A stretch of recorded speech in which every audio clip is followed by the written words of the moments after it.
Uchrashuv hikoyasi. Ikki dunyo orasida hikoyalar to'plamidan. Salom, uchrashganimizni qara, o'zgarib ketibsan. Yuragim urishi unga ham eshitilayotgan bo'lsa kerak. Salom, ha, vaqt to'xtab turmaydi-ku.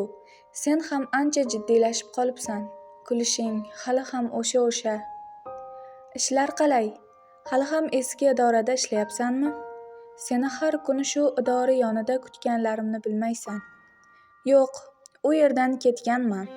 Hozir hammasi boshqacha, hammasi joyida. Yolg'on, hech narsa joyida emas. Sening o'rningni bosadigan hech kimni topolmadim. Xursandman. Men shunchaki salom bermoqchi bo'lib to'xtadim. Seni ko'rib, oyoqlarimdan mador ketdi. Ketishim kerak. Yaxshi bor, uchrashguncha.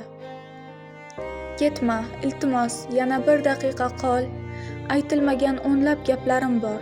Nega hamisha eng kerakli pallada tilim aylanmay qoladi? O'zingni ehtiyot qil. Xayr, jur'atsizim. Sen ham o'zingni ehtiyot qil. Xayr. Ehtiyot qiladigan hech narsam qolmadi. Sen mening oxirgi ehtiyojim eding. Xayr, mening eng katta armonim.